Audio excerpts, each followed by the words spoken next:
दूदू जी के घर भाई मीरा का जन्म हुआ। मुझे जिस प्रसंग की प्रतीक्षा थी वो अब आ रहा है।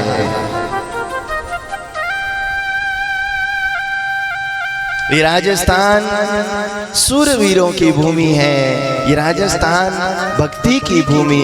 भारतवर्ष के जितने युद्ध हुए हैं वैदिक काल से, मुगल काल से, अंग्रेजों के शासन से आज तक भारतवर्ष के जितने युद्ध हुए उनमें 60% युद्ध इस राजस्थान की भूमि पर हुए। और आज भी सेना में सबसे अधिक जवान किसी प्रदेश ने दिए हैं तो वो राजस्थान ने प्रदान किए। राजस्थान सूरवीरों की भूमि है, लेकिन केवल सूरवीरों की नहीं, ये तो भक्तों की भूमि है। ये तो भक्तों की भूमि है। राव जोधा के पुत्र राव बीका, बीका के पुत्र राव दूदा, और दूदा के पुत्र रतन सिंह, और रतन सिंह के घर एक कन्या का जन्म हुआ जिसका नाम है मीरा। सन 1498 में कुड़की गांव में भाई मीरा का जन्म हुआ। बालिका ने जन्म लिया। मंदिरों के घंटे अपने आप बजने लगे, घंटे घड़ियाल बजने लगे, वृक्षों से फूलों की बरसात होने लगी, आकाश से बारिश होने लगी। देव प्रतिमाएं प्रसन्न हो गई। वृंदावन के भगवान कृष्ण के मंदिर का शंखनाद स्वतः होने लगा जब मीरा का कुड़की में जन्म हुआ।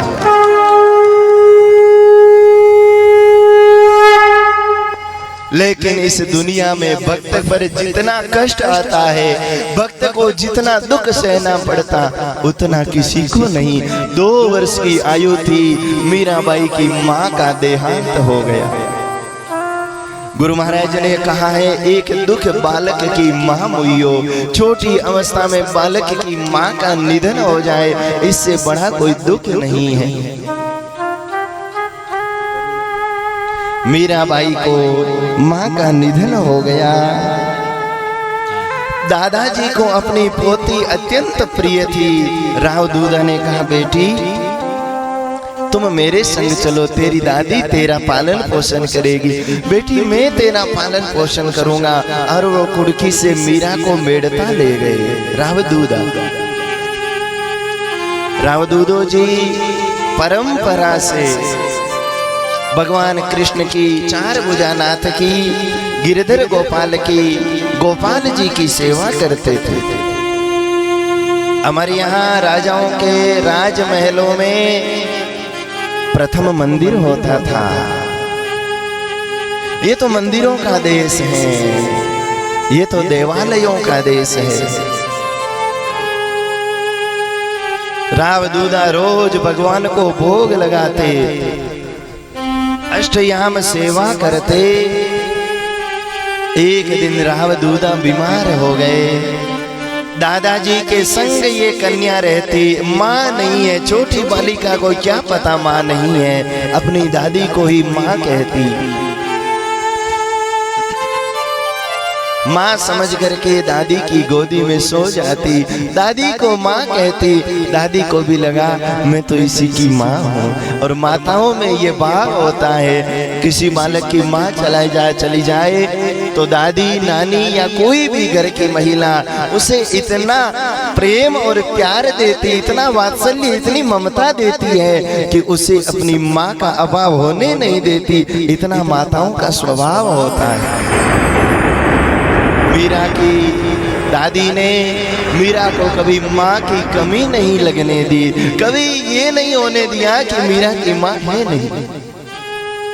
दादाजी अंगुली पकड़कर रोज मंदिर ले जाते, दादाजी पूजा करते, आरती उतारते, घंटे घड़ियाल शंख बजाते और भगवान को चंवर डुलाते। वो सब चीजें मीरा छोटी अवस्था में देखती रहती।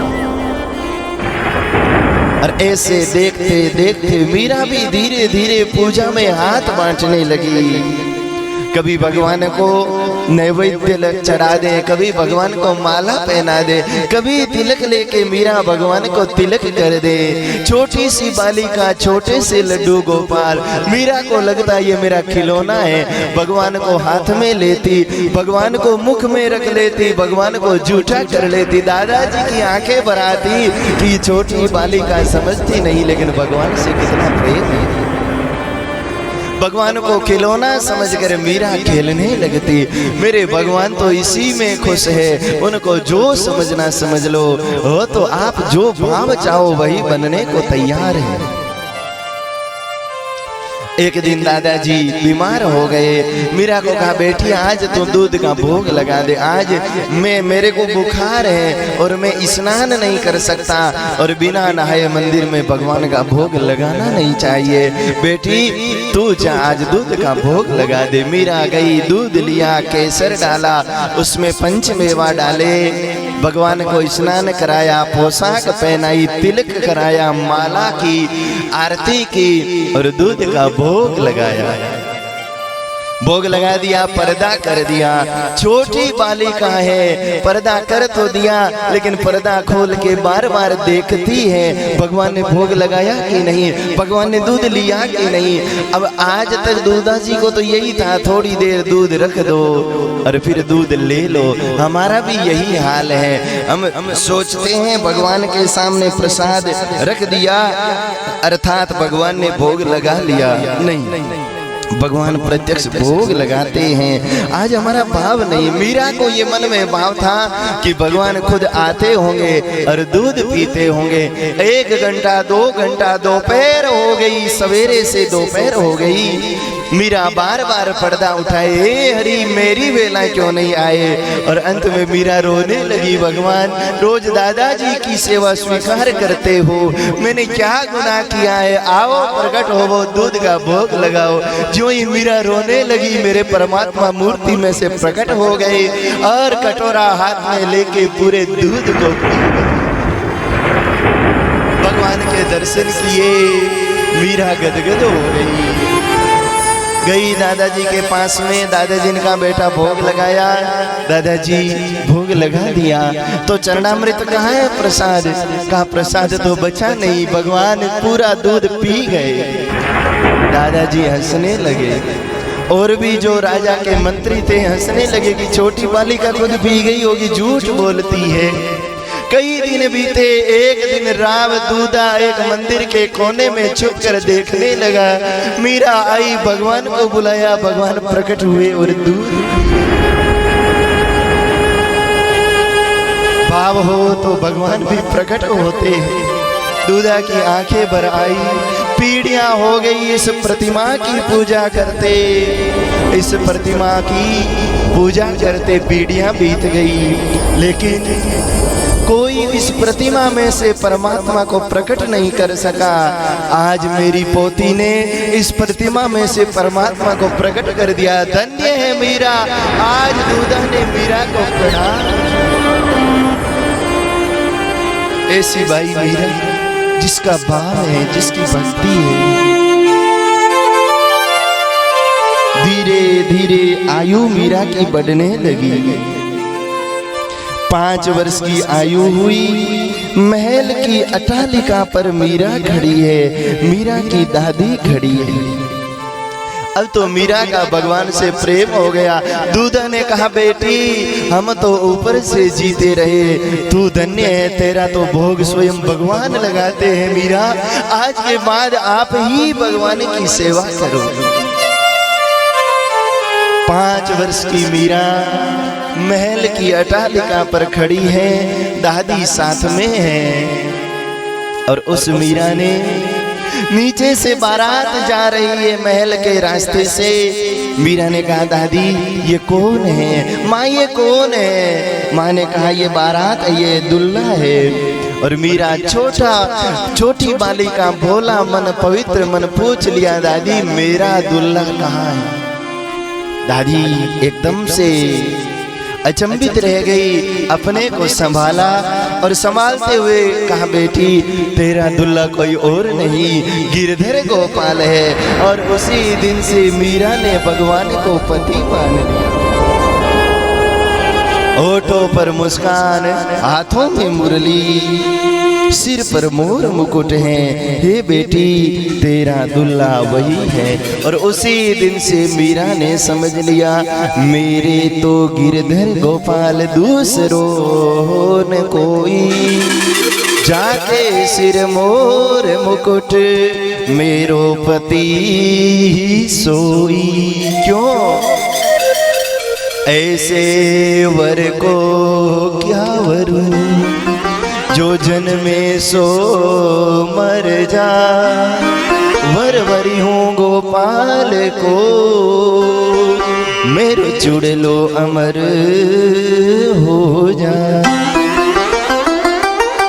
भगवान को पति मान लिया और इसीलिए भगवान का स्मरण करती रहती, भगवान को प्रकट होने के लिए कहती रहती, मन तड़पत हरि दर्शन को आज, मोरे तुम बिन बिगड़े सगरे काज, विनती करूं तो रखियो लाज। तुम्हारे द्वार की मैं हूँ जोगिन, हमारी और नजर कब होगी, सुन मोरे प्रफुल्ल मन का बाग, मन तड़पत हरि दर्शन को। बंधुओं माताओं मेरे युवा भाई बहन, हम लोग संसार के पदार्थों के लिए बहुत रोए हैं। हमने संसार की कामना के लिए रातें बिताई हैं, रातों रात जग कर रोए हैं।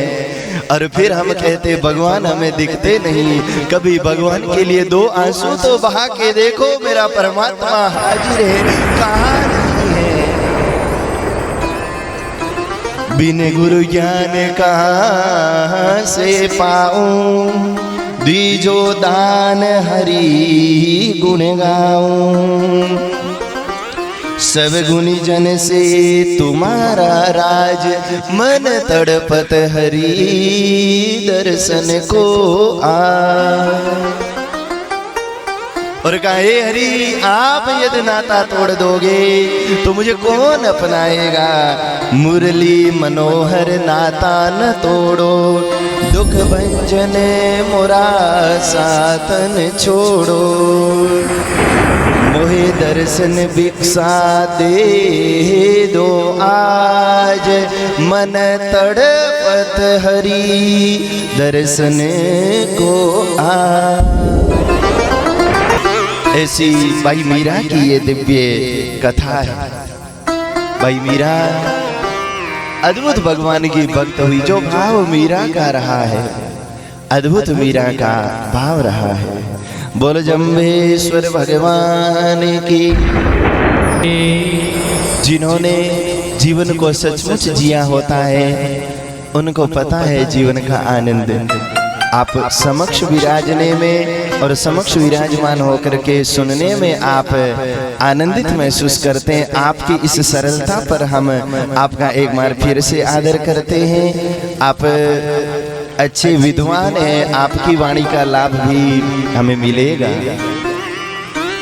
तो मैं भाई मीरा को याद कर रहा था कि ऐसी मीरा बाई ने आँखियाँ हरि दर्शन को प्यासी।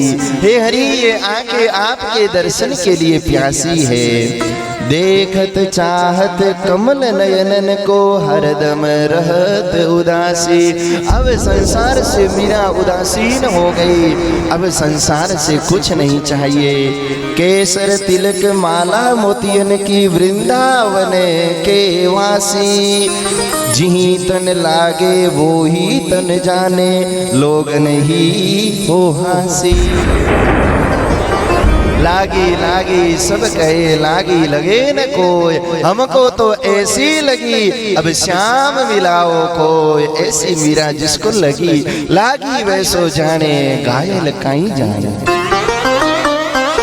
हे हरि, तुमने पहले तो अपनी ओर आकृष्ट किया और अब त्याग दिया, ये ठीक नहीं है। क्योंकि अब मैं संसार के लायक नहीं रही, ये संसार मेरे लायक नहीं रहा। हे मुरली मनोहर, आपको देख लेने के बाद अब इस दुनिया वालों को देखना नहीं चाहती, इसलिए आप दर्शन दो, अखियां हरि दर्शन को प्यासी। नेह लगा के त्याग दई तृण समय, पहले तो नेह लगाया और फिर तिनके के समान त्याग दी। नेह लगा के त्याग दई तृण समय, डाल गए गल फांसी। मेले हो कर जत कामी, अखियां हरि दर्शन को प्यासी। ये है भगवान के लिए प्रीति, ये भगवान के लिए प्रेम है। और बिना रति बिना प्रीति के परमात्मा कोसों दूर है। कोरा ज्ञान, अभिमान वाला ज्ञान और ज्ञानी बना, जब तक भक्त के हृदय में गोपी भाव, ब्रज का भाव नहीं आता, मीरा का भाव, मेड़ता का भाव नहीं आता, तब तक उन परमात्मा की चाहे जितनी चर्चा कर लो, उनका दर्शन असंभव है। रति बिन राज रति बिन काज, रति बिन छाजत छत्र न टीको। रति बिन मात रति बिन तात, रति बिन होतन जोग जति को। रति बिन साधु रति बिन संत, रति बिन मानस लागे फीको। कवि गंग कहे सुन साहा अकबर, एक रति बिन मानस एक रति को। कवि गंग कहे सुन शाह अकबर, नहीं शाह कहाँ था, अकबर तो मूर्ख था। अगर शाह होता, समझ गए होता तो अपराध नहीं करता। इसलिए कवि गंग कहे सुन मूर्ख अकबर, रति बिन मानस एक रति को। रति बिन राज रति बिन काज, रति बिन छाजत छत्र न टीको। बिना रति बिना प्रीति के परमात्मा दूर हैं। और ऐसी मीरा ने भगवान के लिए नर्तन किया, भगवान के लिए जीवन जिया। दुनिया कुछ भी कहे, अब तो मैं भगवान के लिए जीऊंगी। पग घुंघरू बांधे मीरा नाची रे, पग घुंघरू बांधे मीरा नाची रे, पग घुंघरू बांधे मीरा नाची रे, नाची रे मीरा नाची रे, नाची रे मीरा नाची रे, नाची रे मीरा नाची रे, नाची रे मीरा नाची रे, पग घुंघरू बांधे मीरा नाची रे, पग घुंघरू बांधे मीरा नाची रे।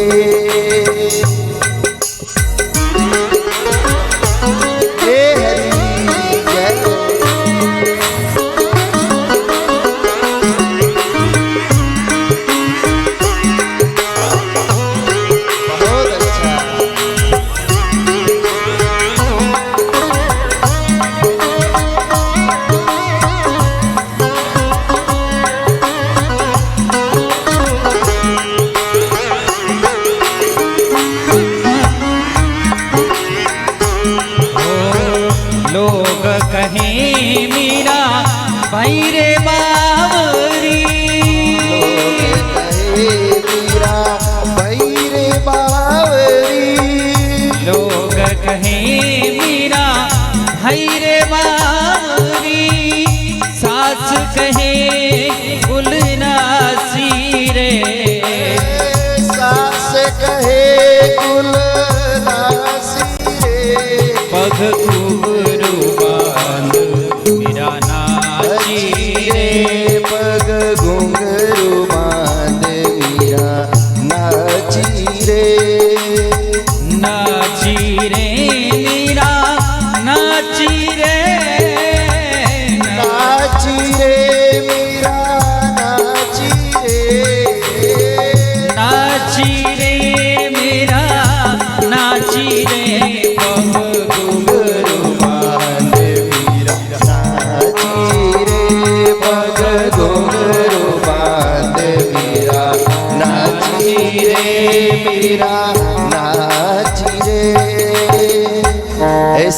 मीरा जो पग घुंघरू बांध कर नाचती है, किसके लिए? भगवान के लिए, परमात्मा के लिए।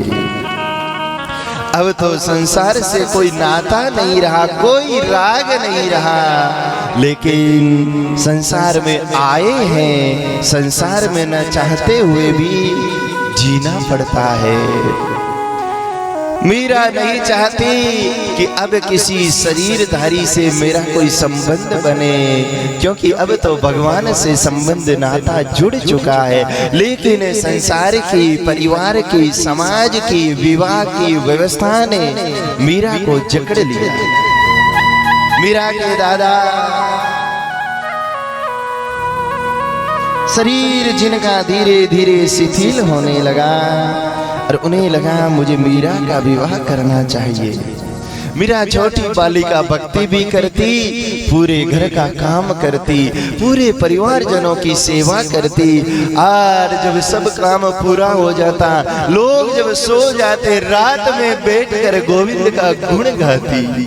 दुनिया जब सोती है, मीरा रोती है और रोते रोते गोविंद को याद करती। लोग तो इस रात्रि को नींद में या तो विषय भोग में बिता देते हैं, लेकिन जो भी पहुंचे हुए महापुरुष हुए हैं, उन्होंने रात में भजन किए। जब दुनिया सो रही हो तब वो भगवान का भजन करते हैं। ये तो ब्रिज का भाव है। ब्रिज से, वृंदावन वाले से जिसने प्रेम किया, उसको केवल आंसू मिले। ऐसी मीरा रात रात जगे और गोविंद को याद करे। रावदूधा ने अपने पुत्र भोजराज के, रावदूधा को मेवाड़ के नरेश राणा संग्राम सिंह ने रावदूधा के यहाँ मीरा के लिए अपने पुत्र भोजराज के विवाह का प्रस्ताव भेजा। लेकिन देवयोग भगवान जिसकी परीक्षा लेते, इतनी लेते हैं, मीरा का विवाह तय तो हो गया, लेकिन विवाह से पहले दादा की मृत्यु हो गई। और एक दादा थे जो मीरा के भाव को थोड़ा समझते थे। अब कौन है जो मीरा की भक्ति को समझे? लोगों को नाटक लगता है, लोगों को पाखंड लगता है, लोगों को दिखावा लगता है, लेकिन मीरा का भाव सच्चा था। रावदूधा की मृत्यु हो गई।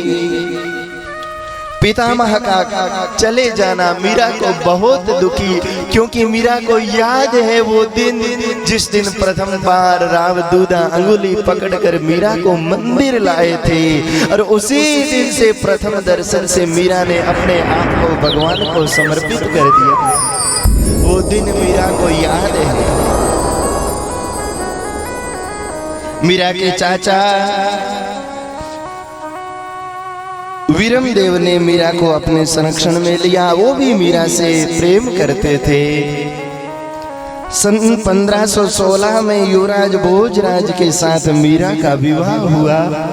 फेरे लिए, लेकिन वो एक संसार की क्रिया मात्र थी। इसने तो वर्ण तो मेरे गोविंद का कर लिया था। मीरा ने मन में कहा, हे हरि, आपको समर्पित होने के बाद में किसी पर पुरुष से फेरा लूं, ये मुझे ठीक नहीं है। आप आओ और उस भोजराज और मेरे बीच में आप चलो, ताकि मैं फेरे आपके पीछे। और भगवान प्रकट हुए, किसी को दिखे नहीं, केवल मीरा को दर्शन दिए। विवाह हुआ, ससुराल गई। पिता ने, चाचा जी ने बहुत दहेज तैयार किया। मीरा ने कहा, मुझे कुछ भी दहेज नहीं चाहिए, मुझे मेरे लड्डू गोपाल दे दो, मैं उनकी सेवा करूंगी, मुझे और संसार की समस्या नहीं चाहिए। और मीरा ने भगवान लड्डू गोपाल जी को लिया और ससुराल गई। मेवाड़ में गई, ससुराल गई, तो वहां पर मीरा की भक्ति को देखकर लोगों ने, ससुराल पराया होता है साहब, वहां कहाँ वो प्रेम जो माँ के यहाँ है, जो पीहर में है वो ससुराल में होता नहीं, समय लगता है। लेकिन मीरा गई और मीरा को भगवान की भक्ति करते एक दिन ननंद उदाबाई ने देख लिया।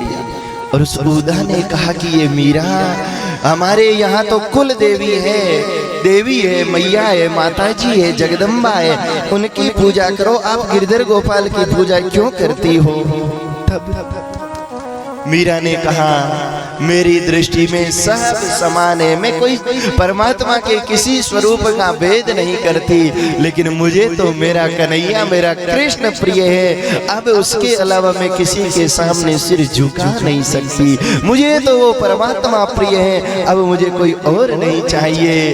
और वहां पर भगवान का मंदिर था, आज भी चित्तौड़ के किले में जहाँ मीरा दर्शन करने जाती वो मंदिर है। मैं पिछले वर्ष दर्शन करने गया, भगवान की मूर्ति तो इतनी सुंदर है, लेकिन उससे सुंदर एक कोने में मीराबाई की मूर्ति है, और उसके चेहरे को देखो, ऐसा लगता साक्षात मीरा सशरीर विराजमान है। रोज मीरा भगवान का दर्शन करे। उदाबाई ने बहुत उलाने दिए, बड़ी बदनामी की।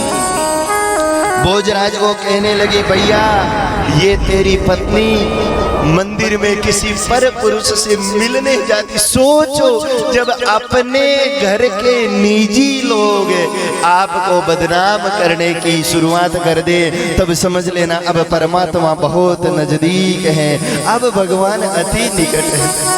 संसार की हर एक ठोकर ठाकुर का निमंत्रण है। दुनिया आपको ठुकराए, चिंता मत करो, ये चोट आपको भगवान तक वृंदावन पहुंचा देगी, ये चोट परमात्मा से मिला देगी। संसार की हर एक ठोकर ठाकुर का निमंत्रण है, मेरे बांके बिहारी का बुलावा है। मीरा की इतनी बदनामी, उदाबाई ने ऐसा कहा, भोजराज को बुरा लगा, कहा तू मेरी बहन नहीं होती तो मैं तेरा गला काट देता, तू ऐसा कैसे कह सकती? भैया आपको विश्वास ना हो तो आज सायंकाल मंदिर में जाके देख लेना। भोजराज का ये ठीक है, मैं परीक्षा करूंगा। भोजराज गए मंदिर में, बाहर कोने में छुप गए, खिड़की में से झांकने लगे। मीरा आई, हाथ में थाल सजाया, आंखों में आंसू लिए आई, गोविंद के चरणों में गिर पड़ी, आंसुओं से भगवान के चरणों का अभिषेक।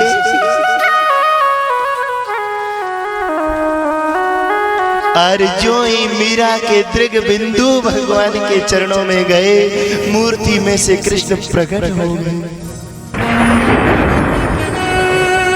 भगवान ने मीरा से बातें की, ये देख करके भोजराज अचंभित रह गए, मीरा के चरणों में गिर गया। मीरा मुझे क्षमा कर दे, मुझे माफ कर दे, मैंने तेरा अपराध किया। भगवान साक्षात प्रकट हुए, मीरा ने बात की। मीरा ने कहा, हे परमात्मा, अब मैं इस दुनिया में रहना नहीं चाहती, अब कृपा करो कि ये संसार से दूर मुझे अपने धाम वृंदावन बुला लो।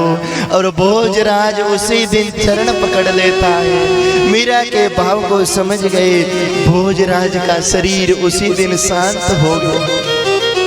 उन्होंने समझ लिया, इस देवी का मैंने अपराध किया है, ये साक्षात भगवान ही। आंखों में वासना न हो तो अपनी पत्नी में भी परमात्मा दिखाई देते हैं। राम कृष्ण परमहंस माँ शारदा की पूजा करते थे, देवी तू तो मेरी माँ है, तेरे अंदर मुझे माँ काली के दर्शन होते। हम कहाँ विषयों में खो गए। भारत की पवित्रता का कोई पार नहीं है, इतना पवित्र भारत का जीव। इतनी छोटी आयु में वैधव्य दुख देखना पड़ा। 1526 में युवराज भोजराज चले गए। अब रतन सिंह का भोजराज के छोटे भाई का राज्य आया और उसने मीराबाई को बहुत कष्ट दिया। मीरा चाहता वो मीरा मेरे अधीन हो जाए। मीरा को एक ऐसे महल में रख दिया जहाँ पर कोई मनुष्य रहता नहीं है और जहाँ रहने वाले की मौत हो जाती, वहाँ मीरा को रखा। लेकिन मीरा के लिए तो सब जगह भगवान। मीरा वहां भी बच गई। और जब वहां भी बच गई तो उसने एक और षड्यंत्र किया, और वो षड्यंत्र उसका था कि इसको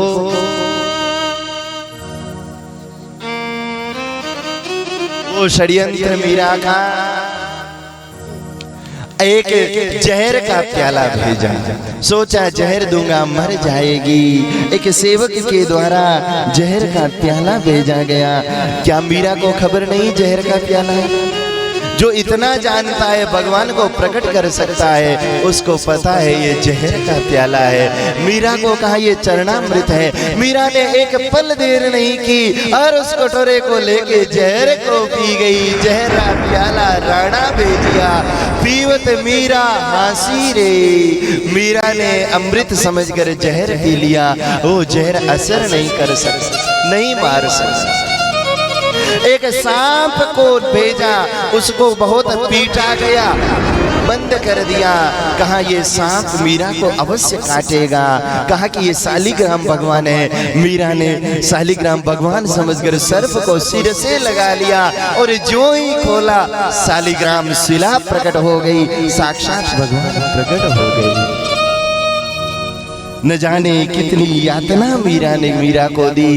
एक सिंह, एक शेर भेजा, जो शेर मीरा को मारने के लिए उतावला था। उस शेर को भेजा। शेर मीरा के सामने गया, जाके शेर ने मीरा को प्रणाम किया, मीरा के चरण छूने लगा। शेर भी दयावान बन गया। ये है भक्त की दयालुता का। लेकिन आज रात्रि में मीरा ने निर्णय कर लिया, अब यहाँ नहीं रहना मुझे। मेरा तो कुछ नहीं बिगड़ेगा, लेकिन मेरा गोविंद रूठ गया तो इस पूरे राजस्थान को नष्ट कर देगा। इसलिए ये मेरा अपराध करते, दुख मेरे परमात्मा को होता है। संत को न सता, संत सब सहन कर लेगा, लेकिन उसका परमात्मा तेरा अंत कर देगा। इसलिए मीरा ने कहा यहाँ से चली जाऊं, ठीक है। अर्धरात्रि को निकल पड़ी। कहाँ वृंदावन है पता नहीं, सुना है संतों से। संत आते मीरा के यहाँ कीर्तन करते। संतन ढिग बैठ बैठ लोक लाज खोई, मेरे तो गिरधर गोपाल दूसरो न कोई। संतों से सुना वृंदावन की महिमा, चल पड़ी रवाना हुई। रात्रि में चली। वृंदावन बहुत दूर था, लेकिन आज मानो ठाकुर जी ने वृंदावन को यही राजस्थान में प्रकट कर दिया। कुछ घड़ियों में मीरा वृंदावन पहुंच गई। वृंदावन की गलियों में घूम घूम कर मीरा गोविंद के गुणगान गाती। उस समय गोस्वामी जी महाराज भजन करते थे।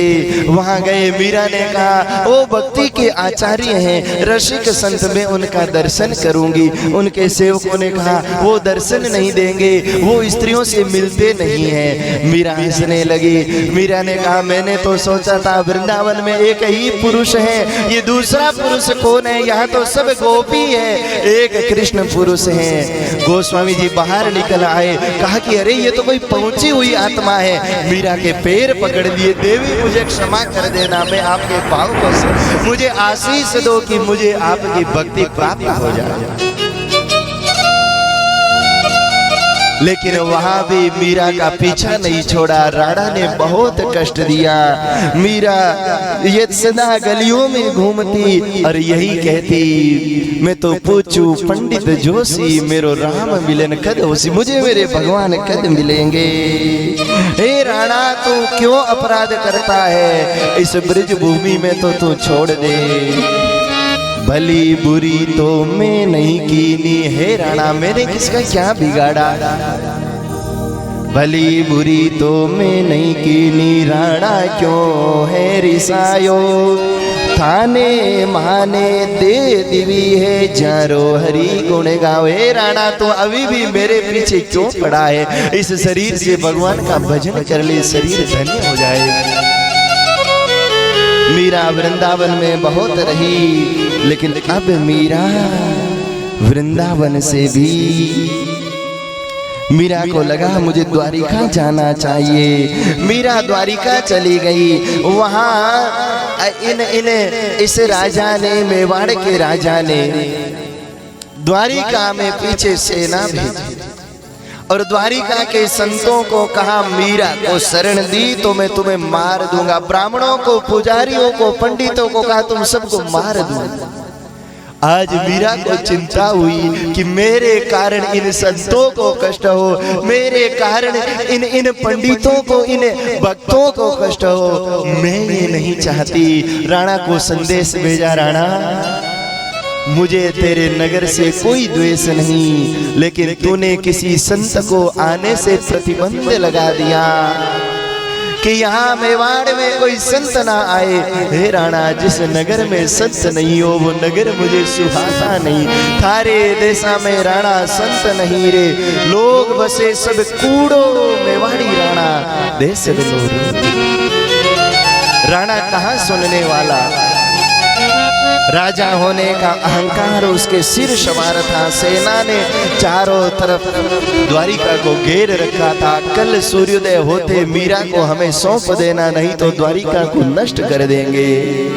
मीरा आज सायंकाल द्वारिकाधीश के मंदिर में गई। आरती हो गई। पुजारी को कहा, पुजारी जी आज मुझे भगवान से मुलाकात करनी है, सब जाओ दरवाजा बाहर से बंद कर दो। मंदिर में मीरा पहुंची। परमात्मा को कभी अपनी शिकायत नहीं की, इतना दुख मिला कभी शिकायत नहीं की। आज द्वारिकाधीश को मीरा ने कहा, हे ठाकुर मेरे कारण किसी संत का अपराध हो, किसी भक्त को कष्ट हो, ये मैं नहीं चाहती। यदि आपका मैंने भजन किया है, मेरी भक्ति आपके लायक हो तो अब मुझे अपने में समाहित कर लो। द्वारिकाधीश की मूर्ति ने भुजा फैलाई और मीरा सदा के लिए भगवान में सदा के लिए भगवान की मूर्ति में मीरा समाहित हो गई। आज भी कहते थोड़ा पल्लू दिखाई देता है। प्रातः काल मंदिर खोला गया, पुजारी आए, मीरा के वस्त्र को देखा, समझ गए अब तो मेवाड़ रोया है कि हम चूक गए, हम उसका लाभ नहीं ले सकते। लेकिन वो तो प्रेम पुजारी में पहुंच चुकी थी। ऐसी है भाई कहे मीरा बिन प्रेम के नहीं मिले नंद कुमार। कहे मीरा बिन प्रेम के नहीं मिले नंद कुमार।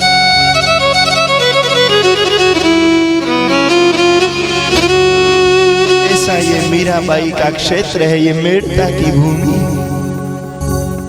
क्या कहें इस भूमि का एक एक कण मीरा के प्रेम से भरा है। ये पूरा क्षेत्र मीरा की भक्ति से भरा है। ऐसी माँ मीरा को प्रार्थना करें कि आपकी किंचित भक्ति हमें मिल जाए, हमारा जीवन धन्य हो जाए। ऐसी मीरा का चरित्र अनंत है। संक्षेप में जब राव दूधा का प्रसंग आया और राव दूधा पीपसर गए तो मुझे मीराबाई का स्मरण हुआ और उस भाव में मैं बह गया।